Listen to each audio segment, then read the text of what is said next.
Behind me here at Fort Worth, Texas is the Tarrant County Courthouse, and I want to show you some things on that, but I'm overlooking the West Fork Trinity River, and I want you to see this first. So I'm up upon a bridge that is just massive and very old. Don't even want to get close to the edge, it's so far down.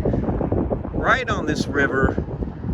Now this is a busy road, but this bridge has been here a long time when you see the underneath of it.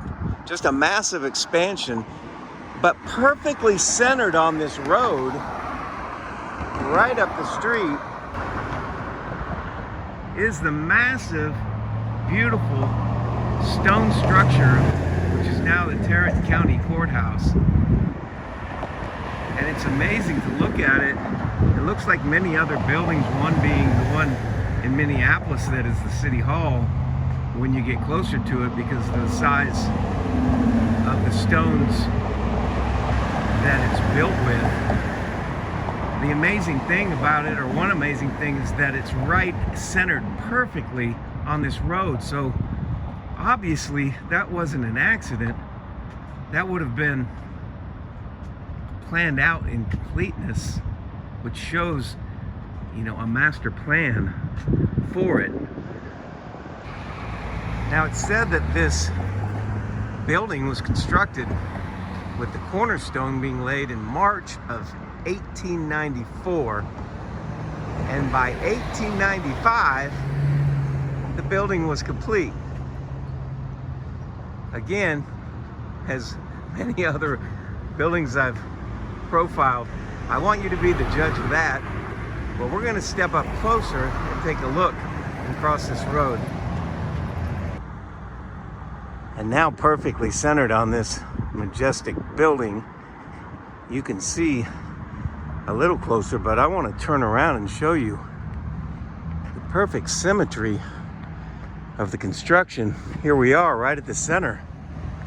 You can see we're right down the middle of that road, all the way down.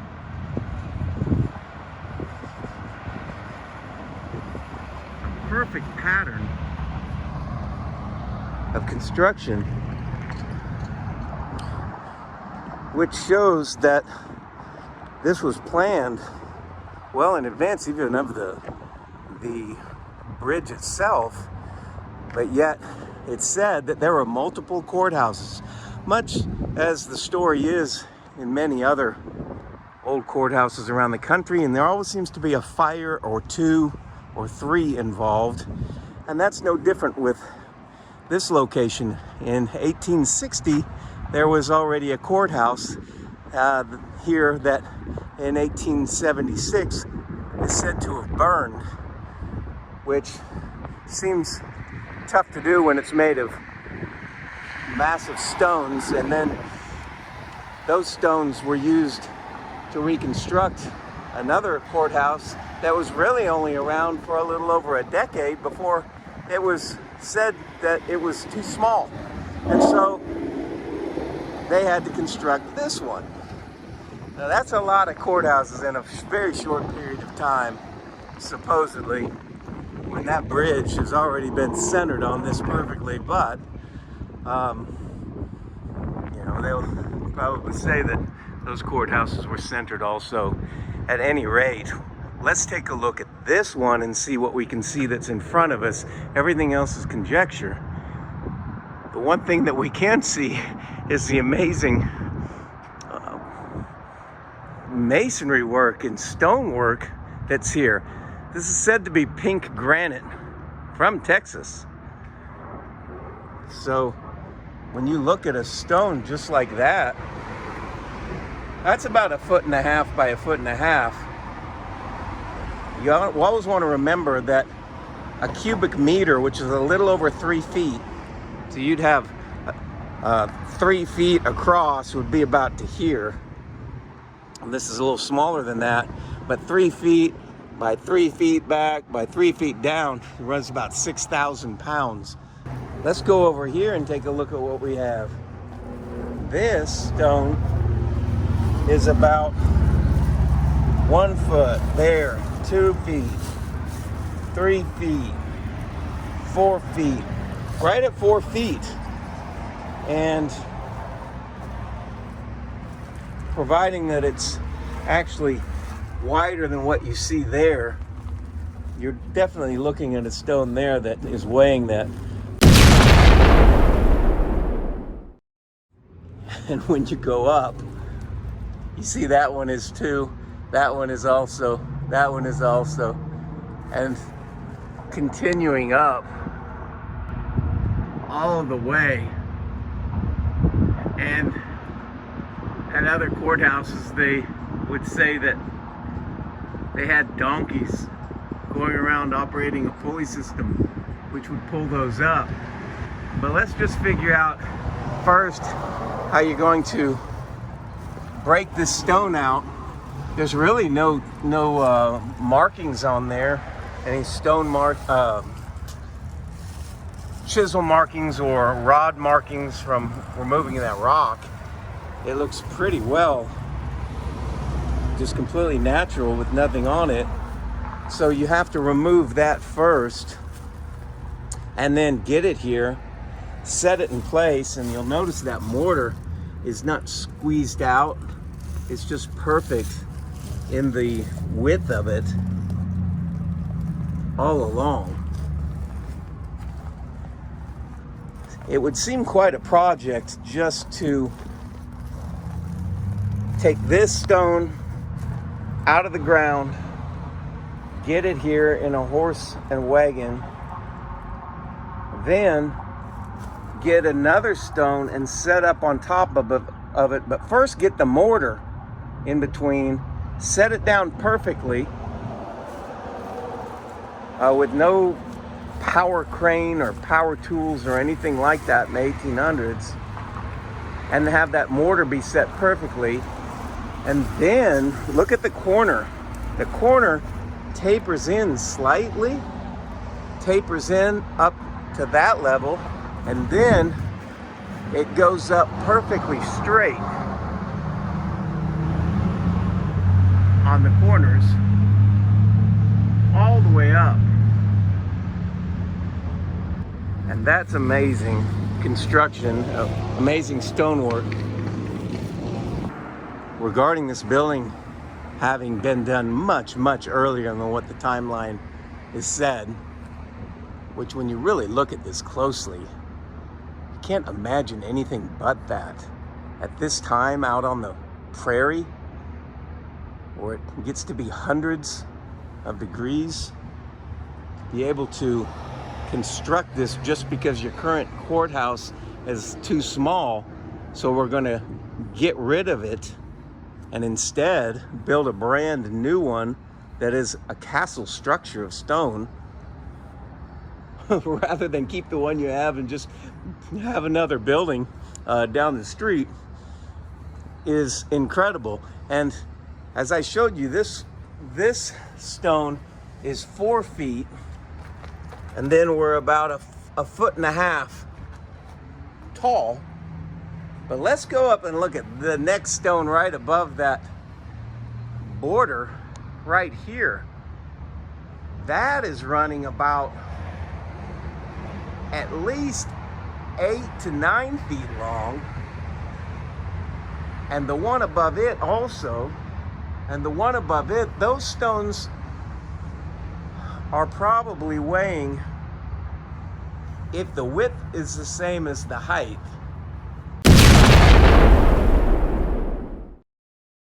and it's every single one of them. All you have to do is go do a search on the weight of granite, and you'll see that a cubic meter of granite is 5,000 to 6,000 pounds, and those are way more than that, being that it's that long. We can't see the depth of it, but unless that building is completely red brick underneath, whether it is or whether it isn't, the stone is still ultra heavy. And those stones continue up all the way very top. That's an incredible feat. You have to remember that they say that this was built in a year and a half. Let's explore around this building. You notice that it's lower at ground level, which would hold to an event happening in which the lower levels would have been covered, as in the mud flood. It always seems very difficult to understand why there'd be a half a basement built rather than just have the ground floor be the ground level rather than have to go downstairs or upstairs to get into the building. It's a little windy here in Texas today, but I want you to be able to see the west side of this building. Here on the west side, if I back up, you see the massive columns, and they are in two parts, but each part is probably 10 feet high, so the massive weight of just them and then to have another one put on top is quite a feat to accomplish. And at the top of the steps, these marble columns go all the way up and are perfectly constructed, just like every other column. And the weight of one of these, it would be just incredible. You have to be well over 50,000 pounds and probably approaching 80,000 pounds. And you can see it wasn't dropped or scratched or dented, chipped or anything to put that into place. And it sits on another granite base that here is very smooth, but here is not, but still constructed perfectly in a circle nonetheless.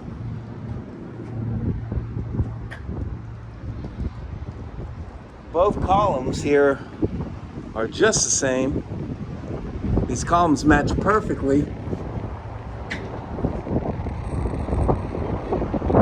And hold up the massive weight that is up above.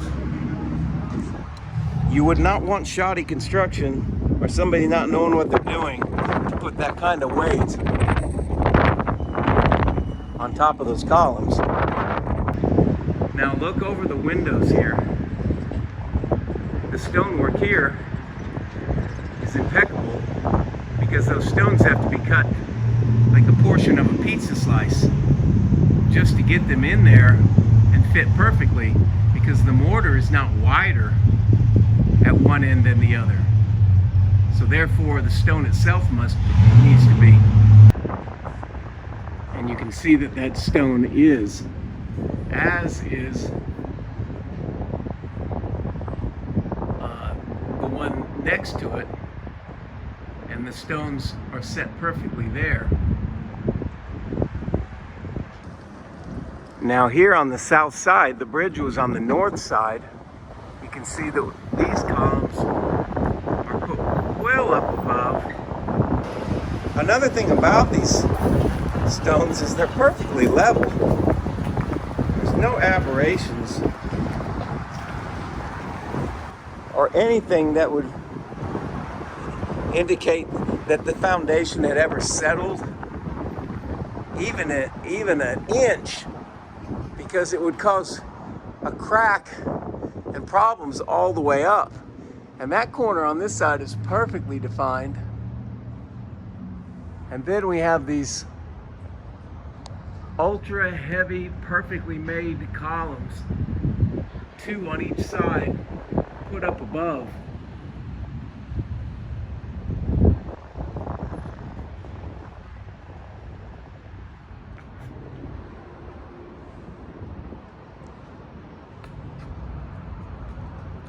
And notice around these windows, that these stones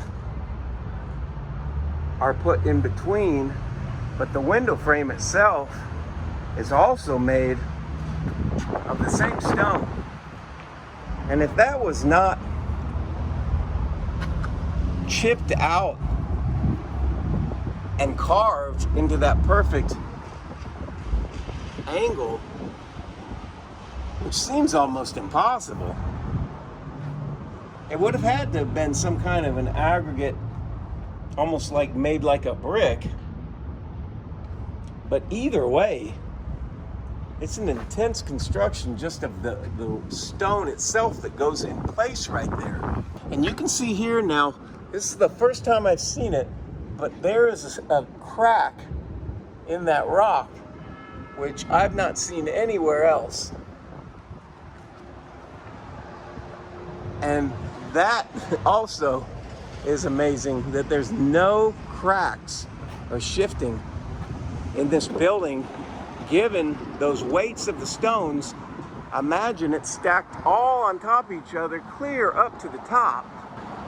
How heavy this building is, but yet it's perfectly flat,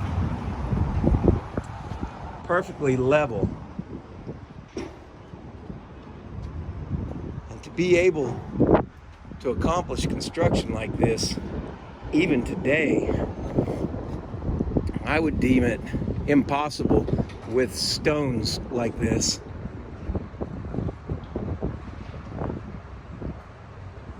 But this, made in the late 1800s supposedly, with horse and wagon, no power tools, just good old pioneers.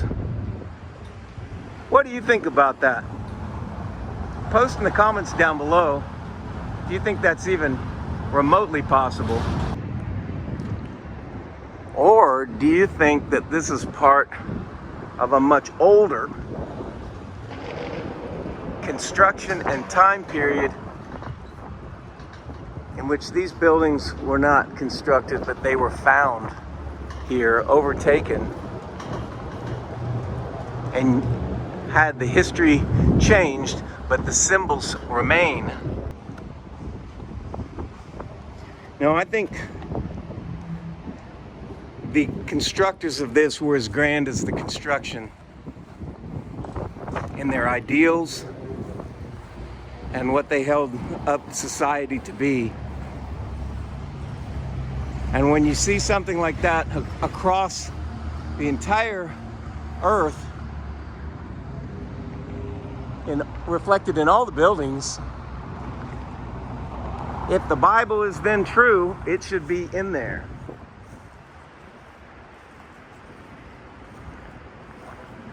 So when you look at it with that lens, you can really start to examine, where is it in there and in what way? Well, deception is the primary factor. And when does the Bible say that men across the earth would be deceived? Because it says that 100%. That's when it gets interesting and very enjoyable to read what actually is. And you start to realize that in the same way this building's constructed perfectly, so are the scriptures and prophecies laid down by God that tell about these things. And then it becomes very interesting, all other things aside. And now here we are on the east side of the courthouse, and it's very uniform all the way around. Really just a granite fortress of construction. And from this side, you'll be able to see the clock tower much better, with the columns right in place perfectly. Just perfectly symmetrical.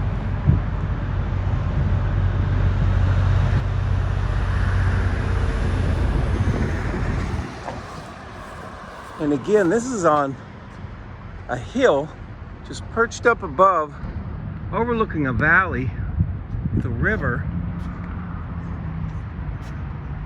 perfectly lined up road. But the construction methods and materials used on this building just seem amazing given the story for it. And at that time, these iron bars would have had to be bent individually, one by one, and interlaced.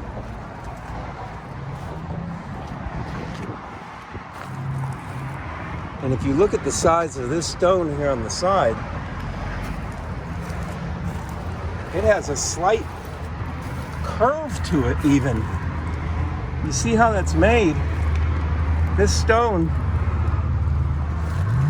is not straight, but it is massive. You can see how big that one is.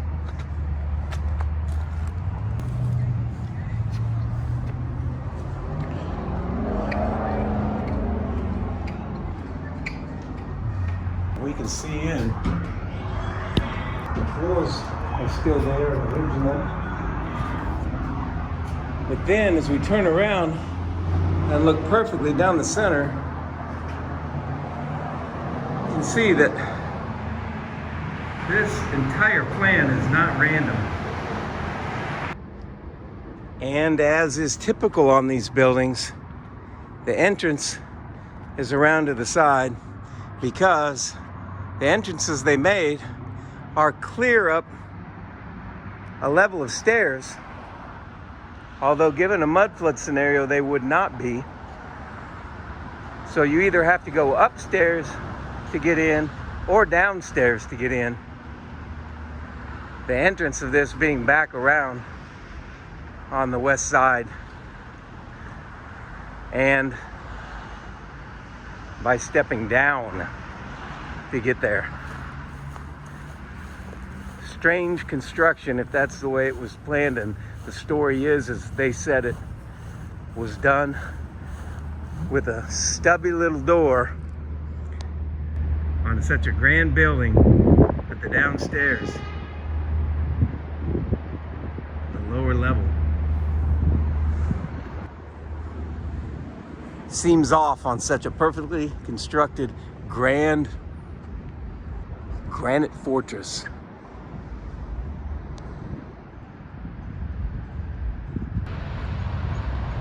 Now, interestingly, right adjacent to that massive grand building we've been looking at is this building, which now houses the criminal court. And they're obviously doing some renovations in the front and have scaffolding up. So I came around to this side, but first I want you to see the cornerstone. This is made of the same type of stone that the building we just looked at is made from. But right there, what they call the cornerstone, which is probably a plaque that's put on the outside.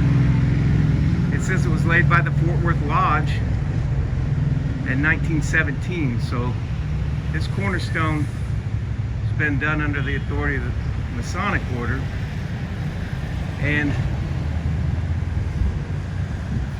we've talked about in other videos, why is that? And just who's in charge of these constructions. The amazing thing on this is these columns are cut out all the way up. And I suspect that this building only went to this height at one point, because we have the fences there and the balusters underneath that hold them up, just like it does on a rooftop. But here's one of the main reasons why, because the portion of the building on top is an entirely different substance, and where this construction is timeless and perfect and you don't see any disintegration, you see in this brick at the top, it's cracking away from the building, as is it there and underneath those windows, and also over there. Additionally, the craftsmanship up at the top, you can see on all those pieces, they're leaking in between. They don't look square, perfectly square. All the pieces underneath, the markings are imperfect across the way. You can see the distances between them don't line up perfectly. It's just shoddy, like it would be now. That's what makes me think that that entire portion on the top of this building was added, but this lower portion is just like it was across the street. Now that's just conjecture, obviously, but that's looking at what's in front of you and seeing what is. Additionally, these marble columns are cut out with grooves all the way up, which is very interesting. That would take a heck of a machine to do that and do it perfectly like that. So as we approach the front where the scaffolding's set up, these columns are the same stone, but you can see what they've done. The grooves, but they're perfectly done. And this would be the older part of the building. There's a tiny chip right there. But other than that, I don't see anything like that on these. And when you pull back, the lower portion of this building is timeless, just like the other one. Perfectly constructed. You wouldn't blink an eye if someone told you it was built in the 1400s. If you were in Europe and you looked at this building and they said it was built in the 1400s, you wouldn't think twice. And the lower portion is completely solid and perfect like that. Whereas even on this corner, when we go up, we see that's all cracking away. And that's a complete contrast to the permanence of the lower portion and the permanence of that beautiful courthouse across the street. I did want to say that this building across the street that we've been looking at was originally a slate roof, and they've talked about putting it back, I believe, but that is copper now, which they put up there, which is not permanent like slate. Slate is like the rest of the building, and nothing would permeate that. And so I did want to add that. It's been changed. The permanence of it thereby reduced, at least as far as the roof goes. And you can see here on the south side the detailed construction in every respect. The clock tower at the top,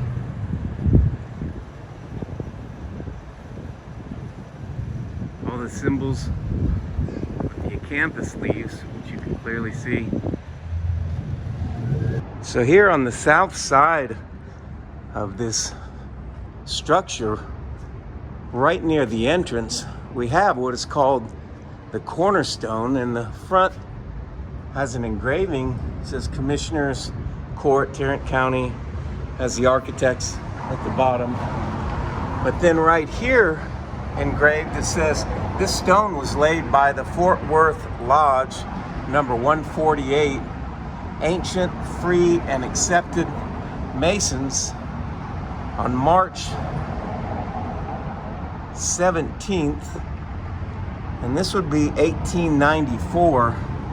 You can see right here where it says 1893-95. And again, why do the cornerstones on all these government buildings have the Masonic order as the ones claiming to have laid the cornerstones? Do they run the United States government and many other governments? Are they the real controllers? Well, you have to look into that and find out what they believe, who they are, and if things are not as they seem, but essentially run by a shadow government. That's exactly what the symbols and the cornerstones and the plaques say.